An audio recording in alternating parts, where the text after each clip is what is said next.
Hey guys, Alberto Bigboost here. We are at the Barndominium. By this time, I know I should already probably had it done or moved in, but as everything before, stuff takes a little bit longer. It's a lot of time waiting for permits and stuff.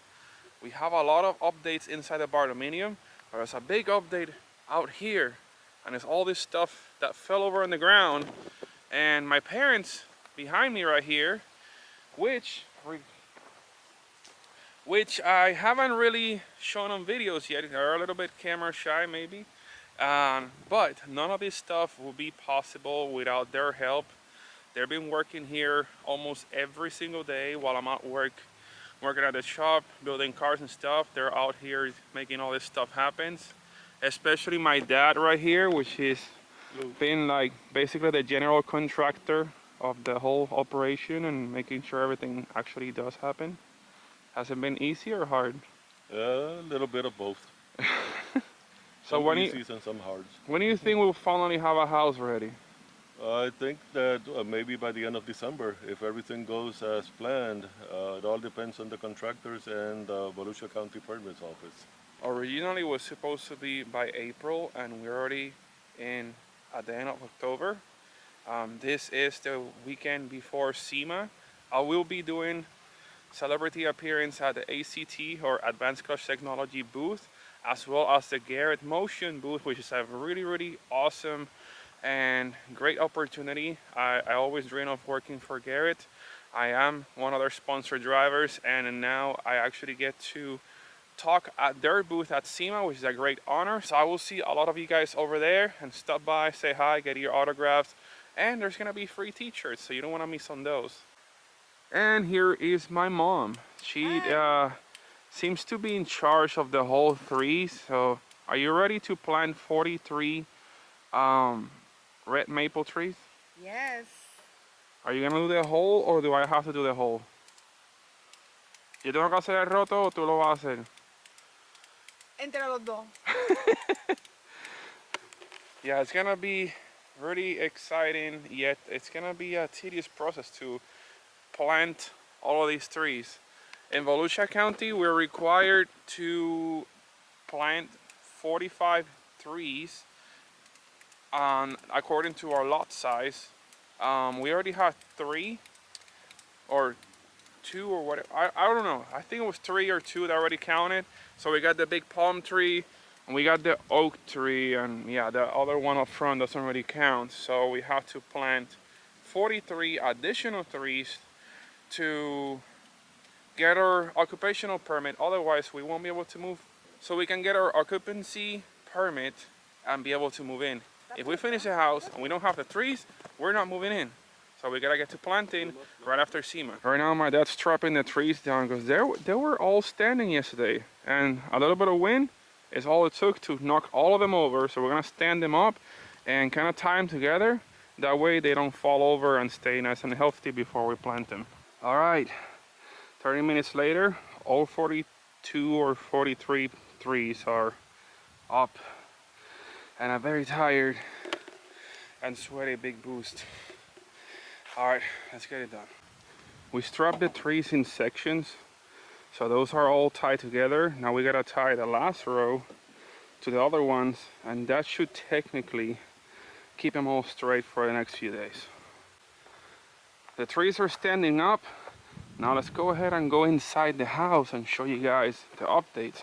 Starting with the AC unit. We have a 5-ton AC unit sitting outside, and we walk inside and we have this whole thing. Looks like a space station. That's the whole AC unit.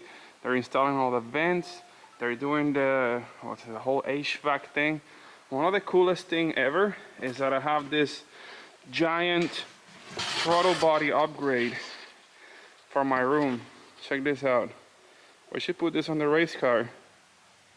So this is what is called a dual thermostat unit. So it controls the AC going to the rest of the house, so I can keep my room, office, bathroom, shower, office, shop bathroom all cooler than the rest of the house without having to crank up the AC all the way high. So this blocks off the AC partially to the rest of the house, and allows the AC to direct more air into the room.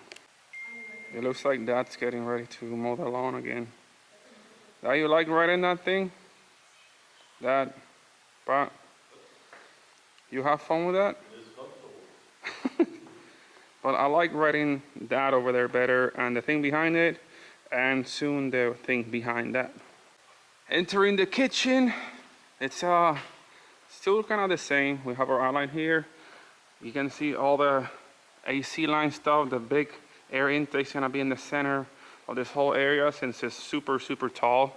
It has to draw air from all this there. We did not get the intake on that side, so when you're cooking, it doesn't like pick up all the like smelly stuff from the kitchen and just blows it through the whole house. So it should be better for smelly wise. Now following up over here, master bedroom. We got our vent there.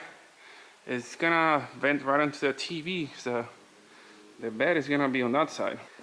Then walking into the master bathroom, we have our soon-to-be tub. We have our shower here. We have dual rain showers overhead. We have this shower head over here, which is gonna have the little hose. I just marked it because I don't want it here. I want it all the way over there because I want the shower to be well above my head since I'm a tall guy. So that's gonna be changed. We have our valves over here, a lot of plumbing stuff. We have our closet, which now has a little AC vent to itself too. We have the valves for the drainage. All that stuff is done. My little toilet room. So you have the toilet right here and your nice little vent right above it. So you have an AC vent and an extractor right next to it. So it takes care of the circulation problems and leaves the room brand new in just a couple of seconds or minutes, depending on conditions. Walking back into the other side of the house, there's a bunch of hoses laying there because there's gonna be a big metal tube in the center of the house, but that's going to be done once they do the drywall, which should be in then probably like 2 or 3 weeks. And then they connect all those tubes to that. Then we're over here, laundry room. We have our plumbing, so washer machine's gonna go right here, dryer here, there's gonna be a sink right here, then maybe some little open space here for the door to open. Going outside of the house, we have our drain field for the septic tank. We made that slab right there, which is gonna hold a 500-gallon propane tank to supply the house in case of emergencies or whatever, and it's gonna last like the whole year without refill. Moving to this other side, we have master bathroom number 2. It is a master bathroom, so we have a door here, and it's also gonna have a door through the bedroom. So all bedrooms are gonna have access to their bathrooms, and they're also gonna have access from the outside. So that still makes them master bedrooms, even though they're small. Same thing with the shower here. I have the shower head right here, and I want it up there. This is why. Look at the shower head above my head. When you put the shower head, it's literally gonna hit my head. Another thing is that we have this recess here. I'm gonna fill that back up and have it kind of like leveled and just do a little ledge here. So it's gonna be taller than what it is, so that shower head definitely has to come up. Bedroom number 3 is basically a mirrored version of the one in the front, but it's a little bit bigger. AC is gonna be, I guess, around here somewhere. They haven't finished the vent, which is gonna be that nice vent right there. Again, has access to the bathroom, so it makes it a master bedroom number 3. And then a shower, same thing. It's a little too low, so it's gonna have to go up there about a foot higher than it is. Everything's coming together.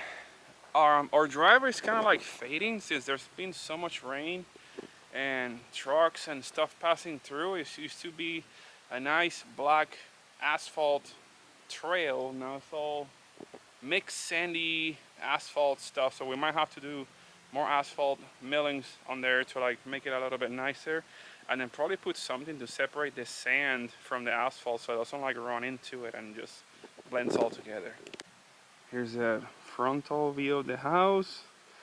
It's still pretty plain. We are gonna do a front porch, but We're gonna do some redesigning here. We're probably gonna do that slab all the way to each corner and make a bigger porch all the way with the whole entire width of the building. Then on the side over here, we're gonna do more millings because you can see the trailers have to cut through here. So we're gonna make the road wider, and then yeah, we gotta plant all those trees as soon as I come back from Sema. So it's gonna be a lot of work. The bathroom vents, all the vents are on the side of the building. There are no vents on the roof.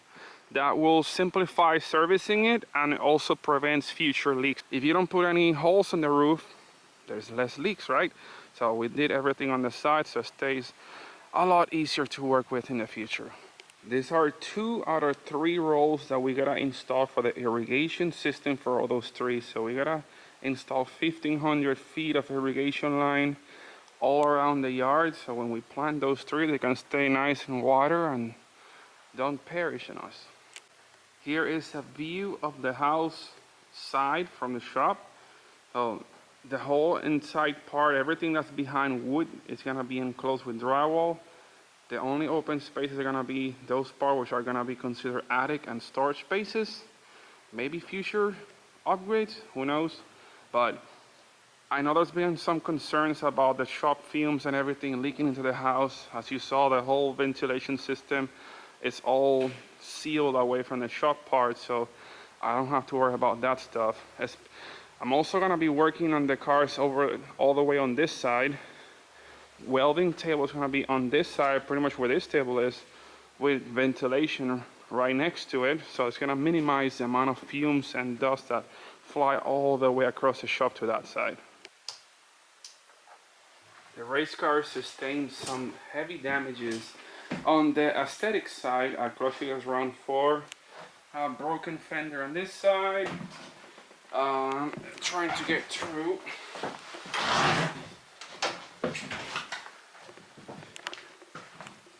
We have a missing headlight on this side and corner light and front grille, which is all kinda, it seems better days. It's all bent and broken. I did save it. I might give it away later or just put it on the wall. We're running the car like this on round 5. I'm not even gonna fix anything other than the broken vacuum T that I have to get fixed. We're going all out on round 5. We're gonna crash. We're gonna make a lot of smoke. We're gonna make fun 2JZ noises. We're gonna make tons of smoke again. And we're gonna have a lot of fun. Can't wait for November 11th through the 13th to compete in Clutch Kickers round 5. And then it's off season. That means we're gonna probably take the car apart, repair, make all necessary repairs, and possibly major upgrades for next season. I still gotta pack my bag for Sema tomorrow. We're gonna be there for 6 days. So it's gonna be a lot of fun. It's gonna be nice and cold, opposite from here where it's really hot right now. So I'm looking forward to the nice weather. Well, I'll see you guys at Sema. If I don't see you at Sema, I'll see you in the next video. I'm guessing the next part of the house is gonna be installing the trees and finishing the irrigation system. Now I gotta go get some clothing. I'm making some shirts for Sema, and we fly tomorrow morning. So I'll see you guys. Please smash that like button and subscribe for more awesome content. Big Boost here. I'll see you guys next time. And comment below what's your favorite part about a barndominium style building or my barndominium. Is it the spacious land? Is it the spacious building? Or the cool activities that you can do in such